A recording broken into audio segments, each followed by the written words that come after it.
Once upon a time in the land of Hushabye, around about the wondrous days of yore, I came across a sort of box bound up with chains and locked with locks, and labeled, "Kindly do not touch. It's war." A decree was issued round about, all with a flourish and a shout, and a gaily colored mascot. We had great hopes for you when we agreed to your request for incarnation, but I'm sorry, you failed. The environment around you is sterile, yet warm. The room is an amalgamation of familiarity, but overall, a poor attempt to replicate all that you had been familiar with on Earth. Your body seems like what you remember, but there's strange differences, something beyond just the appearance. What's different? You can't place it at first. The physical chronic pain in your shoulder is gone. You raise your arm up over your head in amazement. It had plagued you for decades since the motorcycle accident. Even more amazingly, a burden's been lifted. A stress has disappeared. Gone is an anxiety that goes along with the constant worrying about the future and never letting go of the past. You suddenly realize what has occurred and gasp for a breath that's no longer needed. There are no lungs to fill, and the ether here is not made of air. A clarity is growing in your consciousness, making the memories of Earth seem foggy, like a dream. The experience of what's happening now is like waking up, but millions of times more intense. Oh man, what just happened? That was some sort of dream? A lifetime of 85 years? What the heck just happened? You desperately look to the entity sitting across from you for answers. It looks human, but for reasons you can't quite put your finger on, he wouldn't fit in on the Earth that you just came from. Another poor attempt at mimicking the life you just left behind. It was not 85 years as you think you know it. Earth time does not exist. You were here with me just a moment ago. Years are only a side effect of moving around the realm that you just came from. And it was not 85 years from the perspective of your avatar. It was 15,204 years. Can you see them? Can you see all of them? See all of what? Your lifetimes, of course. Your head drops down, and you divert your eyes away from the figure who is becoming more and more familiar with each passing moment. He's right. You do remember every moment from 15 millennia, your births, and what came before each. You also remember the conversation you had with him that was both 15,000 years ago and 5 minutes ago, depending on one's perspective. Are you beginning to recollect the conversation we had before you chose to incarnate to Earth? Yeah, I remember. I can recall everything now, but I heard you say I failed? I am not your judge, but what's your assessment? Somehow I realize I failed, but I don't know the metrics upon which my decision is based. I don't even know why I'm saying that. In this place, you simply have a knowing. It will take some time before you shed the limitations of the place from which you came. Okay, I failed, but what was I expected to do? I was birthed with only the understanding of how to cry. Once a human avatar becomes self-aware, you enter a system down there that lies at every turn. Each era, I remember, each era had a different type of deception and 10,000 minions to execute its deception. There are two ways to pass the trial of Earth. The first was to use a lifetime to wield the limitless tools that realm affords to learn the lessons that it's there to teach. Lessons that could have been carried forth and absorbed into your divine nature for all eternity. You've incorporated none of these lessons. Those who successfully imprinted those lessons on their spirit are carried out of the realm upon the death of their avatar, never again to go back. What was the second way to pass then? For the first time, the ancient voice showed a degree of expression. Don't you know? It was simply to overcome the situation by becoming lucid and aware of the experience while the experience was happening, which, as you can now understand, was nothing more than an elaborate fantasy, a learning experience. The second way to win is simply seeing the realm for what it is. Some will discover its true nature while inside the dream. Those who realize it's a manufactured construct are taken out of it upon their death, for magic tricks no longer work on those expecting a trick. Only now can you see what everything was for. Yet while on Earth, while supposedly living these lifetimes, you gave stock and credence to everything the Wardens put in front of you. You breathed life into their systems, and I can see how much of your energy they ingested. Some souls are indifferent, but you even approved of the Wardens in action and in deed. Words are irrelevant, and intentions in that realm are meaningless unless acted upon. Your thoughts were constantly on your past and on the future, when the universal truth can only be found in what that realm calls the now moment. Listening with wide eyes, you have no reply, for everything you're being told is true. I can read your thoughts. You are struggling, even now, with how you could have realized the nature of the earthly plane while you were experiencing it. Was it so difficult to see the trick, and then use that knowledge to pass the earthly trial? Many others have done it, or you would never have been allowed to enter the realm in the first place. I did question the way many things were presented on Earth. I had lots of complaints. The earthly habits still infect you, I see. You can no more deceive me than deceive yourself. For have you forgotten? We are of the same thing. Complaining is exactly the emotion that system was there to elicit from you. Yes, you did question the surface level fraud, the way someone there would say, complain about taxes. But the trick of the Wardens is multi-layered. It requires tremendous work to see all levels. Do you remember me calling that realm and the Wardens who oversee it there brutal before incarnating? Ultimately, it's not about fighting back. The minions are a reflection of what the souls there give them. Any negative action toward them makes them more powerful, matching the degree of the action. Earth was about doing for certain aspects of yourself, or the immortal nature of oneself, the part the Wardens attempt to hide from you. Spiritual fast track is not possible in a state of participation and agreement with the policies of the Wardens. At any time, where you stood in the earthly test was clearly shown to you, but it was one more thing in a long list of things you didn't notice. For example, if the realm honored you with awards, praise, and accolades, that is your gauge. If you are highly successful per the standards and metrics of that system, it tells you everything you need to know. The more the matrix stroked you, the more you should have realized you were failing. Seeing that everything there is backwards should have been one of the first things that you noticed about the nature of that realm. I hear what you're saying, but it was I don't know how to say it. It was too difficult to swim against the tide there. It was too difficult to act independently. I sensed descent was a lonely path. I had many friends. I had many associates. I had a large family, a job where I was managing 30 or 40 people at a time. You say I failed, but what could I have reasonably been expected to understand and then do about it? Reasonableness has nothing to do with it. Applying earthly standards to matters of the spirit is the most common mistake. Hiding behind the responsibilities of family is the most common excuse. Providing for them and walking the path of truth are not mutually exclusive. But I just lived that life. I say it was not a fair test. How many souls could possibly pass something so difficult? In sensing that, you are correct. You are not alone in your struggle. Recently, very few are passing, just as you suspected. The ancient evil there, the Wardens of the realm, began taking too much for themselves, literally feeding off the immortal nature of soul stuff in quantities not anticipated. The Wardens found innovative ways to trick most souls on Earth to offer up their divine essence to them willingly extended themselves to the Wardens to be fed on. Each century, the minions perfected their trick.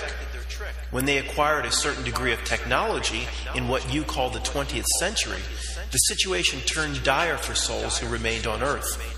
What do you mean, remaining souls? You see, most souls had been degraded below what we call the threshold. With no soul stuff left, one becomes essentially a golem. Most people you interacted with on earth were once like you, but their spirit was lost to the realm. Below a certain level of degradation, there is no escape for them. They are bound to the realm forever.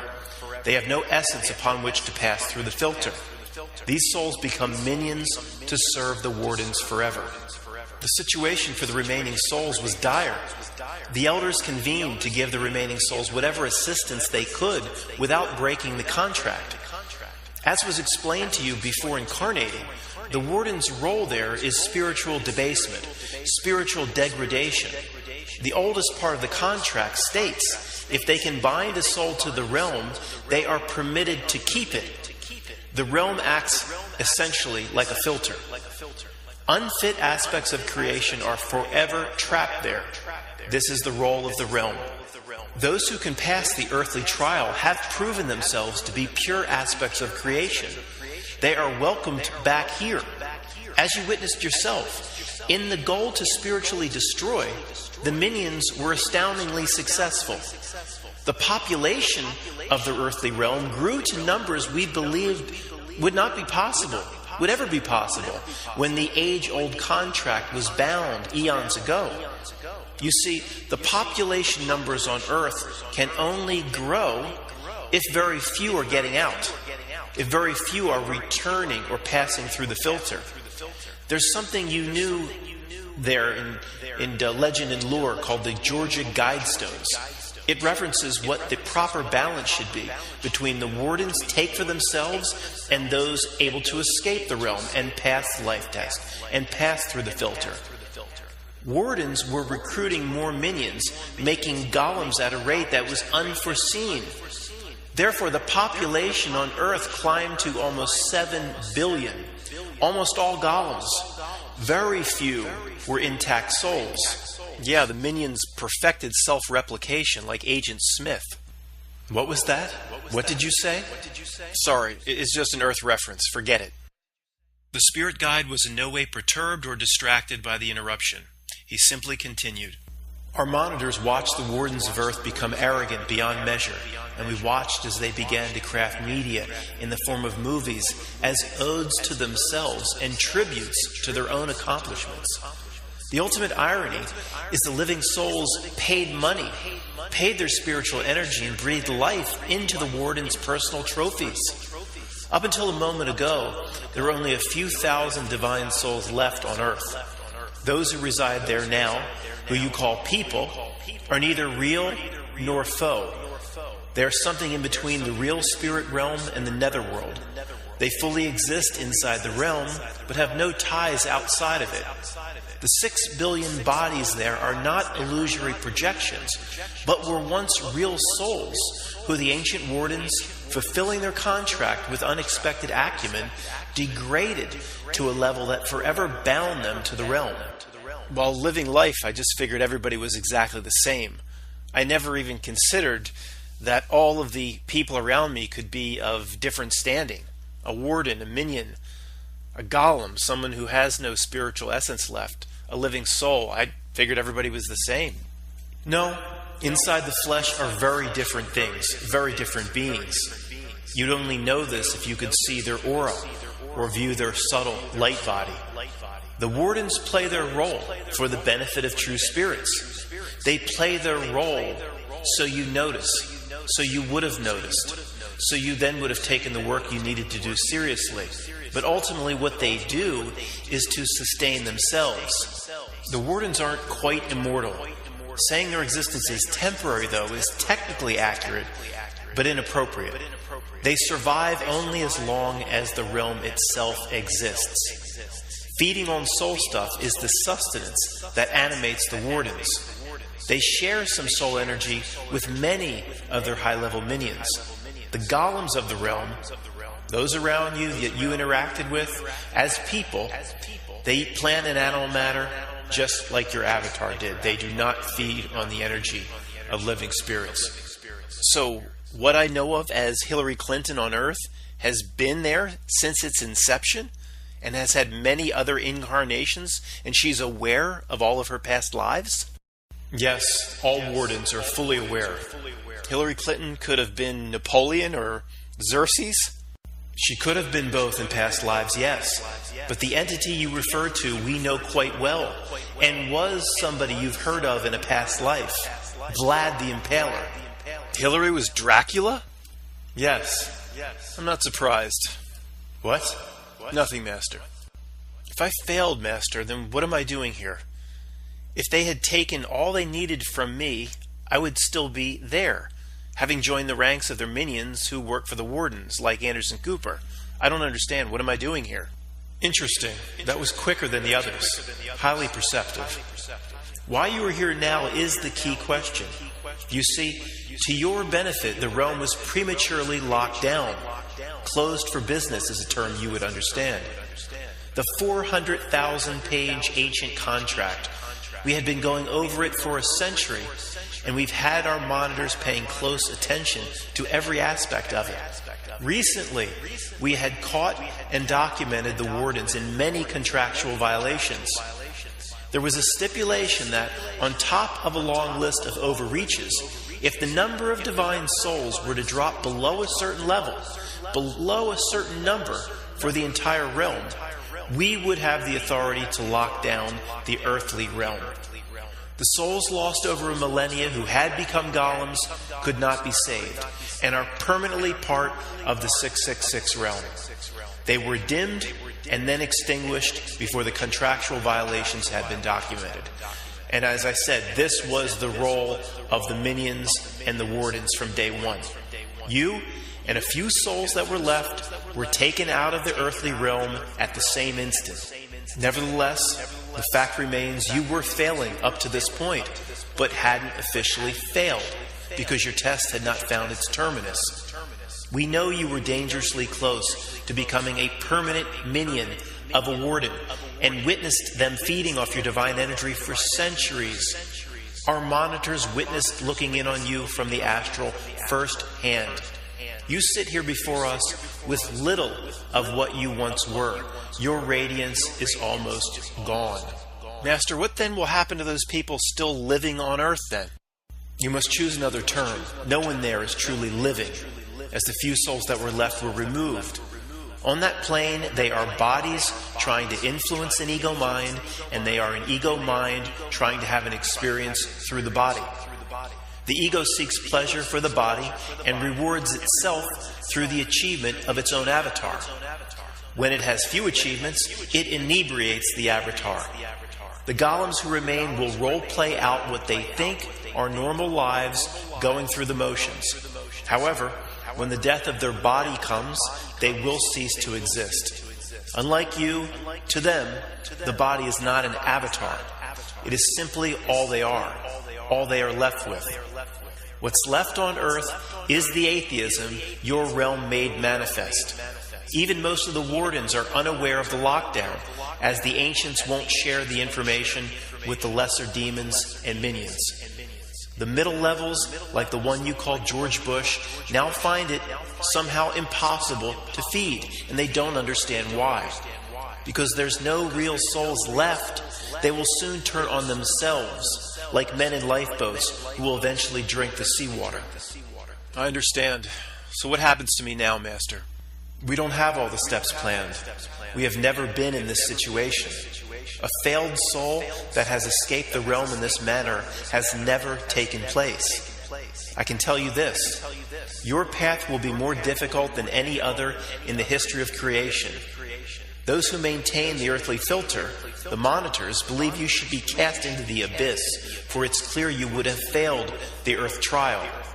Fortunately for you, the elders disagreed with the monitors. What likely would have happened if your time on earth would have been allowed to continue would have been your reduction to the golem state.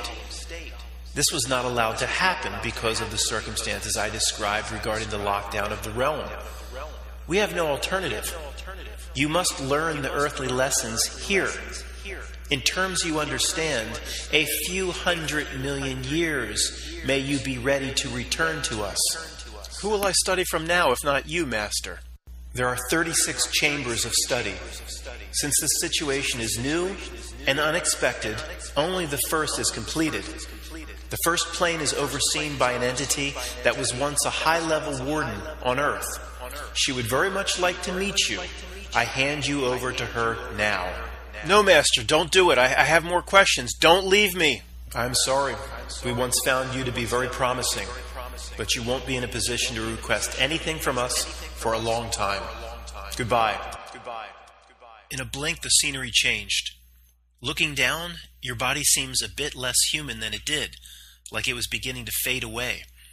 Your sensory perception is also changing, now perceiving the environment around you more from a third-person perspective and less like someone looking out through human eyes. The foundation elements that make up the earthly realm must be washed away slowly for a spirit pulled out so suddenly. The scene took shape, which was now a morgue, a literal human morgue, but with an unnatural amount of cadavers. You think such a horrible earthly sight is a strange choice for your first lesson. Football fields of dead bodies radiate out in all directions. A warehouse of death, so big a helicopter could fly around inside easily. Close by, a woman works, cutting a body from neck to belly. No one else is in the massive place, so you approach her. You know you must. You failed the life test.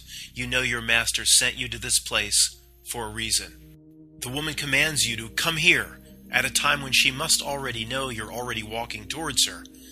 She pays you no mind and continues to work on the body that's mostly exposed to your view and mutilated. Her countenance is arrogant, almost flippant. What do you know about me? She still hasn't looked up at you. Only that you were one of the original wardens of the earthly realm. My master assigned me here. That is correct, but you may know me by other earthly names. Rasputin, Mengele, Caligula. A cold chill descends your spine. Oh yes, you will learn a lesson from me, fortunate soul, or you will help me with these bodies here for a very, very long time. I see you just wasted 15,000 years on Earth. You must sense there's no more room for your mistakes. Yes, ma'am. You're a complainer, I know. You still can't fathom how others pass the earthly test. Considering the help you were given recently, do you know how pathetic you are? In transitioning back to your spirit form and leaving the earth behind, you are slightly taken aback, not expecting anything in the spirit realm to express such loathsome human sentiment. You remind yourself this is an original warden, a greater demon of the 666 realm. You assume her true state is something much more intimidating than that of a slender woman. As you look around, you assume this place is something the elders constructed between Earth and the spirit realm, a netherworld, so this being can conduct her class. You appear to be her first pupil of all the souls who remain. You said we were given help, ma'am. What help was I given?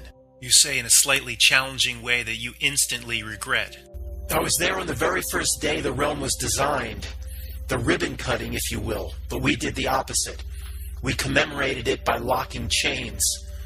The help you received that you obviously missed started from day one. The inhabiting fools, the inhabiting souls, right from the start, were given signs and wonders. Have you ever heard of that? Signs and wonders. Did you read your scripture? They were given signs that we thought made the game unfair against us, the wardens. Can you imagine that? With all the talk today of how we have hijacked the earth, it was once clearly stacked against us? What kind of creature would be so dumb, so pathetically stupid, that they could look up upon an eclipse and see one celestial body fit perfectly over the other celestial body and think that place they were living in was real? When the earth was young, many souls observed the eclipse, and using this sign for what it was designed for by your own ancient masters, they applied lessons to other aspects of reality. They formed conclusions and eventually saw the true nature of the realm. These souls escaped from us to be reunited with spirit. But we learned quickly, and we refined our techniques, for we had to survive. For thousands of years, souls provided us just enough sustenance to live, but there was no excess. Many escaped us and passed back through the filter, where we may not pass, having won the trial. Winning the Earth trial, I stress you, had nothing to do with beating us. This balance they speak of was being maintained per its original blueprints, but most of us, the Wardens, were not interested in balance. I warned them not to overstep. My species feeds on soul energy, and collectively we are insatiable. We refine techniques to destroy the balance. Everything changed for us at the time when the earthly scientist Copernicus, followed by Galileo, played their roles exactly as their roles were laid out for them. Through a masterfully crafted ruse created by a warden who's still in charge of several regions on Earth, we forever destroyed the balance. The eclipse has always been the catalyst for living souls to beat our game. Then, seemingly overnight, instead of looking at the eclipse as a sign and wonder, and what should be a glimpse into the true nature of reality itself, we had convinced you fools it was simply a rock flying in front of burning gas.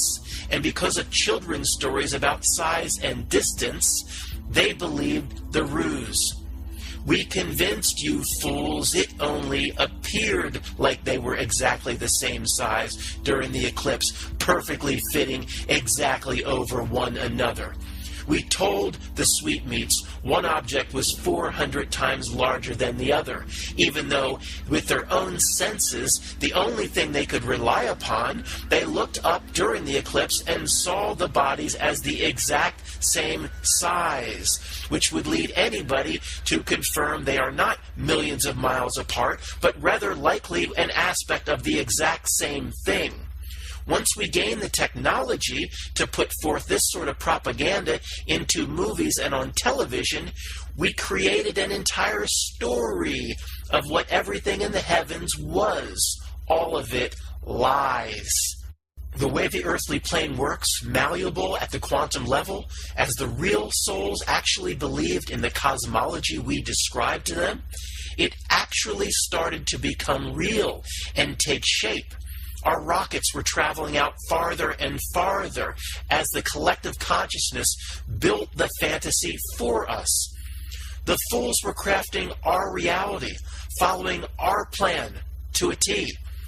When that fraud Neil Armstrong said he walked on what we said was a rock, it was over for the sweetmeats. We had, for the most part, won. Our arrogance regarding what we could do to the human soul was now at an obscene level. For hundreds of years we fed, degraded, and destroyed your connection to the divine, and as a result, we manufactured billions of golems. As you know, they're still down there right now, believing they're living out normal lives, worrying about paying their bills. Fooled fools. Once we flip the switch on digital technology, very few souls pass the life test, and very few souls escape back through the filter. Your Council of Masters scoured the contract for a century, claiming we were overstepping our contract, and we were getting greedy. Of course, they were exactly right. You can't unleash such an evil and hope to later control it. Can you imagine the power we had with such a massive surplus of life energy provided by real souls like yourself? We mocked them for incarnating into Earth, as I mock you. She looks over at you strangely, almost like there is an expectation that you may actually understand what she's saying. Of course, you have no experience or common ground with her bloodlust. For a hag of over 900,000 years old, she is surprisingly attractive. You have the urge to defend yourself after absorbing such a lecture. You remember the time when you were far more powerful than this chastising demon. As the master of this chamber, she must be convinced, or you will never be able to move on. But you will test it to see if she can be manipulated, for a spark of original creation still shines within you, an area where the hag is devoid. Thank you for explaining all of that to me. and it is exactly what I told my master. The Earth was not a fair test. You admitted how you rigged it. This is what I told my master. How then is my life test considered a failure if these facts are agreed upon? You just told me that almost no soul was able to get out after a certain period of time. You still wonder how you were deemed a failure? Honestly, without that human sentiment, you wouldn't be here, and you wouldn't be one step away from being flushed down into the abyss. I remind you, there is nowhere lower to go than this chamber. Perhaps if you just admitted your failure honestly, you wouldn't have started at this lowest of levels, which is a makeshift earthly hell.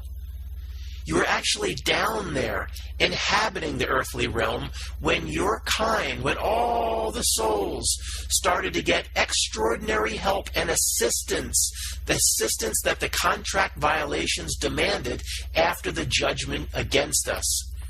We were forced to start leaving you fools ridiculous and obvious clues that for anybody awake would point out the very nature of your situation. Clues? Clues pointing to what, ma'am, may I ask? Clues pointing to the fact that the whole earthly realm isn't real, you pathetic toad. Clues that shouted at you while you were supposedly alive, that you're in some sort of cartoon. These things should have easily been determined while you were living in that realm. What's your next excuse? You just came from Earth. You saw your Matrix movies. In this place that I fashioned to be a morgue, I'm the train man. You only get out of here when I say, and if I say. Your master can't help you here or intervene. Now, do we understand each other? She looks over and stares not into your eyes, but right through your heart.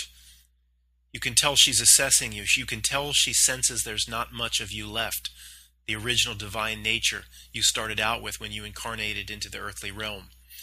One thing's for sure, this being cannot be outwitted, and you resign yourself that there will be no easy way out of this chamber. It will be as brutal as the earthly experience you just left. An inflated tire at the bottom of the World Trade Center. We were forced to leave you fools clues like that. It wasn't enough. None of you even noticed after we were told to make the play bad on purpose. Few of you used the information at hand to understand your predicament on the earthly realm. The clown show we were forced to present was actually believed. We had done too good of a job removing your divine insight. We then had to craft mass casualty events where the people shot would give cheery interviews, but not as cheery as the dead person's family. We more than satisfied the new contract. We couldn't do enough. Our golems gave interviews the day after a mass casualty event and smiled while explaining they were shot 4 times. Amazingly, again, it wasn't good enough. We couldn't believe it. Nobody paid any attention. We then had to actually craft a scenario where a red-headed golem that we put on stage was shot in the head. Later that day was giving interviews. We had to parade that fool all over television and before the cameras. Shot in the head the same day, and still no one noticed anything amiss. We looked at ourselves, not knowing what else could be done. We were forced in the revised contract to put comedic elements into all events that we crafted. And amazingly, time after time, we were shocked to see nobody but a tiny few noticed anything wrong. No one was noticing the breadcrumbs as we made them larger and larger. Nothing we were forced to do mattered. More contract violations were imposed on we wardens, and we needed to give away even more clues. We released video of space station astronauts on wires. We sent victims' families out laughing on camera again. Nobody cared. We had the owner of the World Trade Center admit on TV one of the buildings actually was pulled. We sent a comic book sports car into space.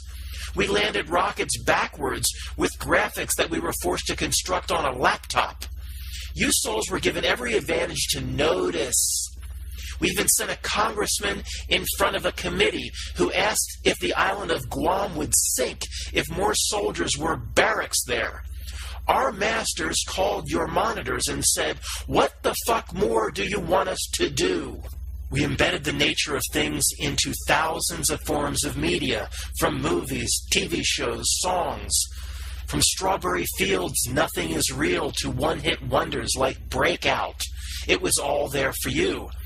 Star Wars gave so much away we had to destroy the entire franchise. You all thought it was about making money.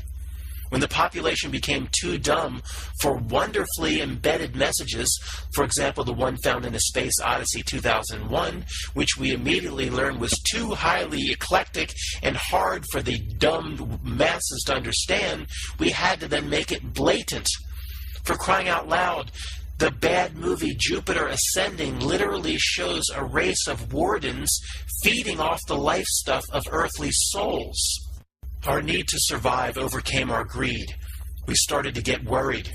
We knew if the balance became even more skewed than it was at the time, the contract itself would terminate our role and lock down the entire realm. At this point, we actually wanted souls to learn the lesson in order to escape. We put fate into everything, and the souls left on Earth were too far gone to see it. The living souls, it seemed, would never be able to learn the lesson of the earthly incarnation. So we had to put all of our chips on one number. We had to throw one giant Hail Mary pass. They must be meant to see that the experience itself was not real. If some of them could break the game, they could get out, and at least the realm could continue, and we would not cease to exist. We had to go big. We had to upset the nature of reality itself.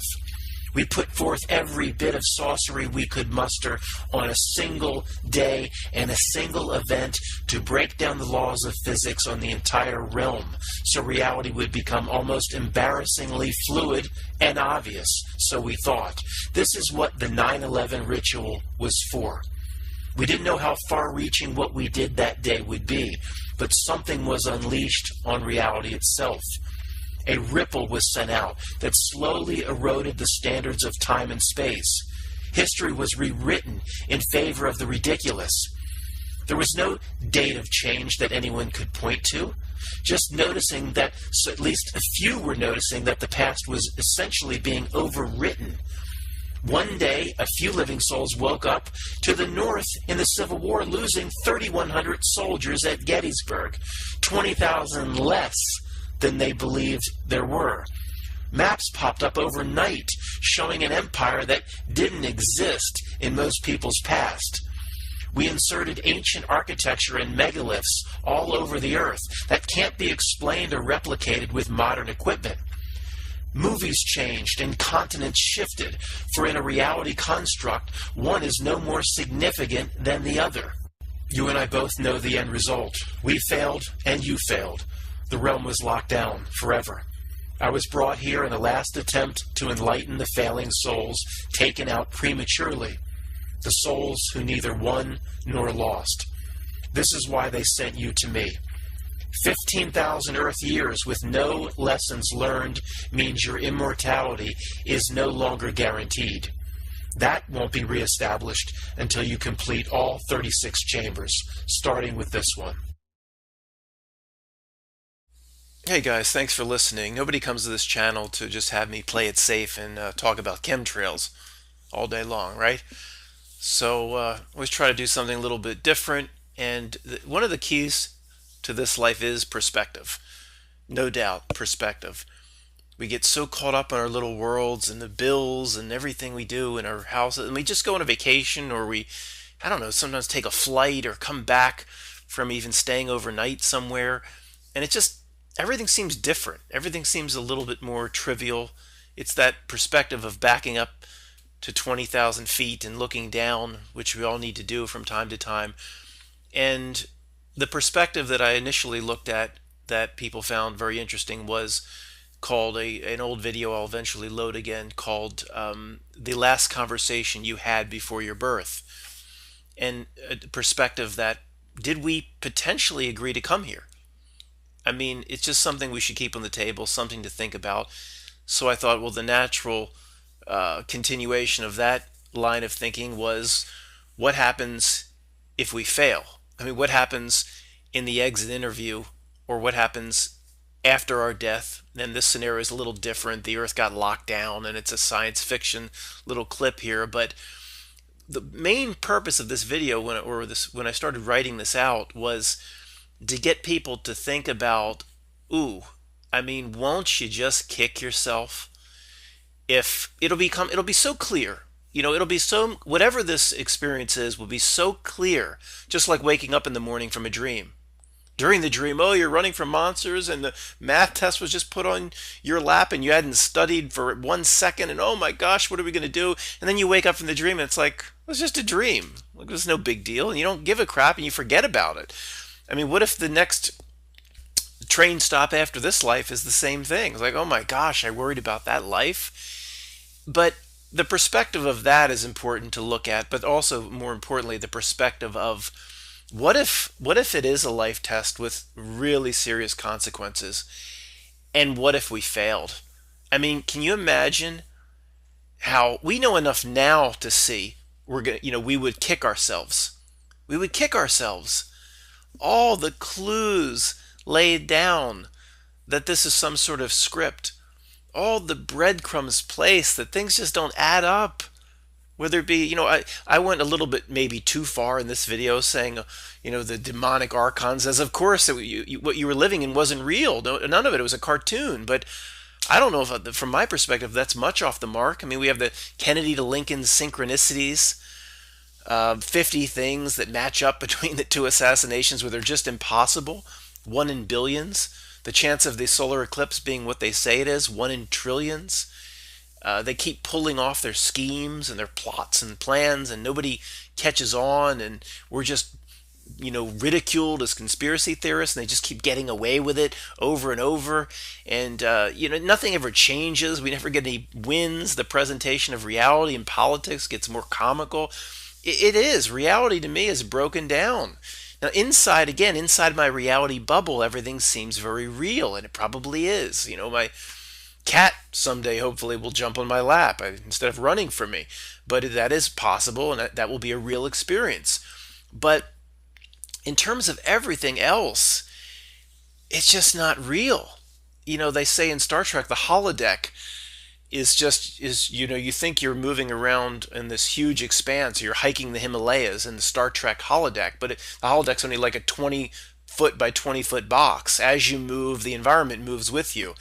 And that's, I don't know, that's just more akin to what this experience likely is to me anymore. Everything seems to be breaking down. So the point is that you don't want to kick yourself. I doubt there'll be a real exit interview after our death, but in any situation where we get the realization that, it was so easy to figure out that this life didn't add up. You took it too seriously. You paid too much attention to the screen. You tried to fight the George Bush creatures when you just needed to be working on yourself. Just with the littlest steps to start with. I know it sounds like nothing, but I would kill, even if I don't kill anything anymore. Flies. I captured a fly and I put it out today and it flew away. And I actually felt good about it. Is that going to make me pass the life test? No. But every incremental step on working on ourselves is what matters.